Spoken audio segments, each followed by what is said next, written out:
आप लोगों को मैं एक आध्यात्मिक ज्ञान देने जा रहा हूँ। जैसे हम लोग यहाँ पे पृथ्वी है, तो हम लोग यहाँ पे चारों ओर रहते हैं। बहुत सारे मनुष्य रहते हैं, बहुत सारे जीव जंतु रहते हैं, ऐसा बहुत सारे जानवर पशु पक्षी जितना भी रहते हैं। लेकिन हम लोग बहुत सारे ऐसे जानवर है, पशु है, पक्षी है, उसका मन बहुत मोटा होता है, उसके पास में ज़्यादा ज्ञान नहीं होता है, उसकी बुद्धि तेज नहीं होता है।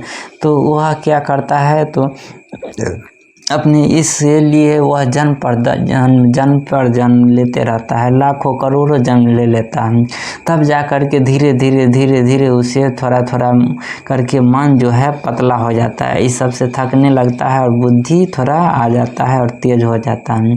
जिससे बुद्धि इतना बड़ा हो गया तो इसका मतलब है कि वह मनुष्य की योनि में जन्म लेने के लायक हो जाता है।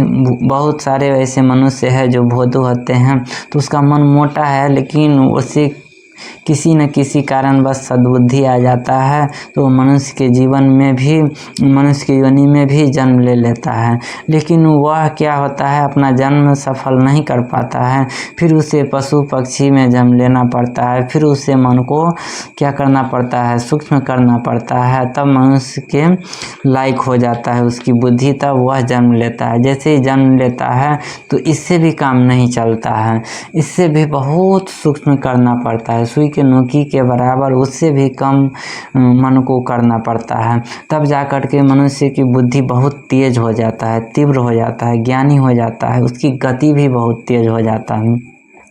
जैसे ही गति हो जाता है तो इस भवसागर को पार करने में वह सक्षम हो जाता है। जब वह भवसागर को पार करने में सक्षम हो जाता है तो उसे ईश्वर के द्वारा बहुत सारे सिग्नल यहाँ से दिया जाता है, उसे विभिन्न तरह की आवाज़ दिया जाता है, उसे विभिन्न तरह से प्रेरित किया जाता है, विभिन्न प्रकार के प्रकाश उसे दिखाई देता है। और इतना ही नहीं, जब उसकी मन जो होता है सुई के नोकी के समान सूक्ष्म हो जाता है तो यहाँ से उसे स्पष्ट वहाँ पर शांति का स्थान दिखाई देता है। यहाँ से वो घूर करके भी आ सकता है, संसार का कैसे बनावट है सब दिखाई देने लगता है। और उसे ईश्वर लेने के लिए भी आता है, उसे आदर के साथ लेने के लिए आता है, परंतु उसकी इच्छा ऐसी होती है, क्योंकि उसके लिए यहाँ से यहाँ पार करना बहुत आसान है।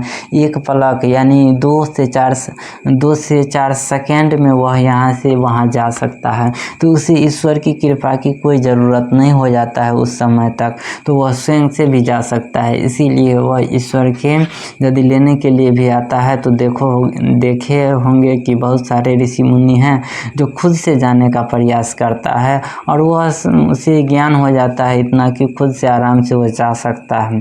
लेकिन सबसे पहले है कि बहुत सारे मनुष्यों को अपने मन को सूक्ष्म करना पड़ता है, तब होगा। नहीं सूक्ष्म जो कर पाते हैं तो उसे ईश्वर लेने के लिए नहीं आते हैं, क्योंकि वह जानता है कि हम इसे लेने के लिए आएंगे तो हम वहाँ तक पहुँचा इसको नहीं पाएंगे। जिसका मन यदि वह सूक्ष्म नहीं कर पाया बुद्धि को, तो वह ईश्वर भी वहाँ तक नहीं पहुँचा पाता है और उसे लेने के लिए ईश्वर भी नहीं आता है। वह इसी भवसागर के जाल में फंसता हुआ दिखाई देता है। और फिर उसे एक बार मनुष्य का जन्म यदि फेल हो जाता है तो कोई ज़रूरी नहीं है कि एक बार मनुष्य का जन्म मिला तो उसे दूसरी बार किसी पशु का या पक्षी का मिलेगा, क्योंकि उसकी बुद्धि सूक्ष्म बनाने के कगार पे होता है, तो उसकी बुद्धि सूक्ष्म होता है। फिर से मनुष्य का जीवन ही मिलेगा। जो प्रयास करता रहेगा कि हम इसे मुक्ति पा ले, अपनी बुद्धि को सूक्ष्म करता रहेगा, प्रयास जारी रहेगा, तो उसे कोई दूसरा जन्म नहीं दे सकता है। उसे मनुष्य का जन्म ही मिलेगा, और मनुष्य का जन्म मिलेगा तो इस जन्म में नहीं हुआ तो अगले जन्म भी वह सफल कर लेगा। लेकिन उसकी बुद्धि सद्बुद्धि होना चाहिए, हमेशा प्रयास होना चाहिए कि हम अपने मन को सूक्ष्म करें। यदि इस जन्म में नहीं हुआ तो अगले जन्म में भी वह कर लेगा, और वह अवश्य प्रयास करेगा। जो अभी आध्यात्मिक खोज कर रहा है, किसी कारण बस इस जन्म में वह नहीं खोज पाया तो उसे अगले जन्म भी मिलेगा, तो वह अवश्य मनुष्य का जन्म ही मिलेगा। और उस जन्म में भी वो खोजने का प्रयास करेगा, आध्यात्मिक ज्ञान पाने का प्रयास करेगा। और शांति को पाने का प्रयास करेगा। जहाँ पे असीम आनंद है, मनुष्य के आत्मा के लिए बहुत शांति का स्थान है, जहाँ पे कोई कष्ट नहीं है। इस संसार में सभी व्यक्ति सुख सुविधा खोजता है, लेकिन मिलता किसी को नहीं है। लेकिन ऐसा कोई व्यक्ति नहीं है जो नहीं खोजता होगा, जो आराम की ज़िंदगी नहीं जीना चाहता है। सब जीना चाहता है, लेकिन मिलता किसी को नहीं है जल्दी आराम की जीवन।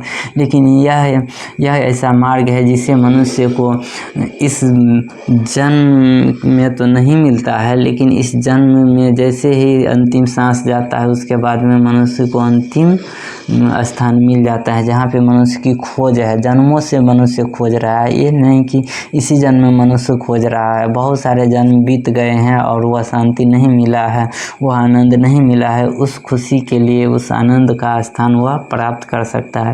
लेकिन मनुष्य को अपने मन को क्या करना पड़ता है, बहुत सूक्ष्म करना पड़ता है, अति सूक्ष्म करना पड़ता है, जब तब जा कर के मिलता है।